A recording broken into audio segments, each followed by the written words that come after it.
थानेदारों से जनता को उम्मीद होती है कि उन्हें न्याय दिलाएंगे, लेकिन सिस्टम में मौजूद वही थानेदार आरोपियों से साठगांठ कर ले तो फिर न्याय का तो भगवान ही मालिक है। मध्य प्रदेश में आरोपियों से साठगांठ करने वाले थानेदारों के मामले रोजाना सामने आ रहे हैं और पुलिस मुख्यालय परेशान है। ये वो थानेदार हैं जिनकी कहानियां सुनकर अपराधी मुस्कुरा उठते हैं और आम आदमी सोच में पड़ जाता है कहीं वर्दी सिलवाने में गलती तो नहीं कर दी।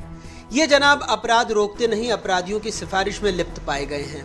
कहते हैं पुलिस आपकी मित्र है और अगर आप आरोपी हैं तो कुछ ज्यादा ही मित्र है। इन पर आरोप है FIR कम जुगाड़ ज्यादा।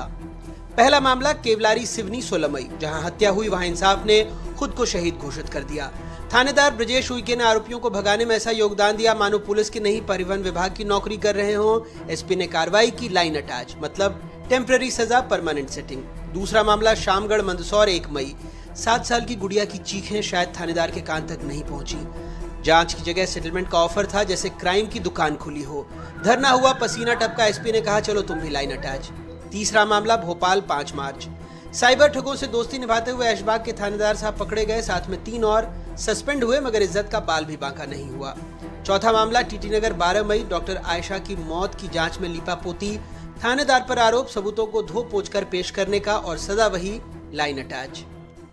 मेरे द्वारा TI केवलारी को सूचित किया गया, फिर भी हत्यारों के ऊपर कोई कार्रवाई न करते हुए TI को केवलारी के द्वारा उन लोगों को केवलारी के बाहर शिफ्ट कर दिया गया है और ना ही किसी प्रकार की उनके ऊपर कोई कार्रवाई हुई। नेता हर प्रशासन एक ही चीज़ को बोलता है कि बेटी पढ़ाओ बेटी बचाओ। अब ऐसे अधिकारी के सामने बेटी को कैसे बचा पाएंगे जो स्वतः ही कहते हैं कि सेटलमेंट कर लो।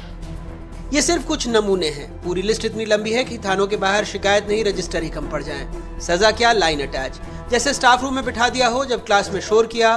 कुछ तो ऐसे हैं जिन्हें बार बार लाइन अटैच किया गया फिर भी लौटे, जैसे IPL में रिटेन प्लेयर। पुलिस महकमा भी बेबस, कार्रवाई की बात करता है और वो भी प्रेस कॉन्फ्रेंस तक।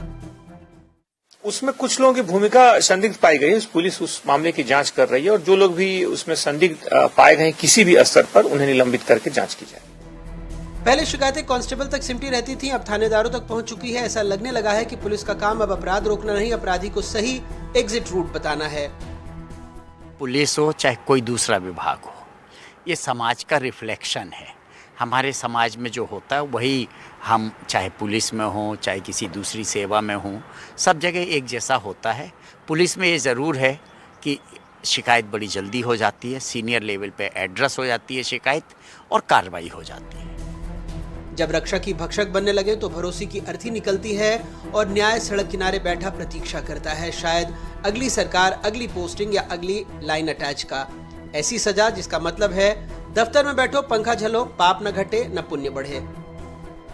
मध्य प्रदेश का पुलिस मुख्यालय अब ऐसे थानेदारों को ठिकाने लगाने की तैयारी कर रहा है जिन्होंने मैदानी पोस्टिंग के दौरान अपराधी और 420 किस्म के अपराधियों के साथ साठगांठ कर उनको लाभ पहुंचाया है। ऐसे थाना प्रभारियों को अब पुलिस मुख्यालय मैदानी पोस्टिंग देने के पक्ष में नहीं है।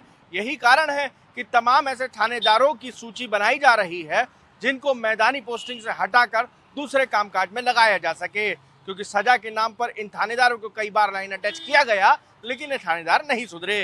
तो राजू बातम के साथ अजय शर्मा, NDTV भोपाल।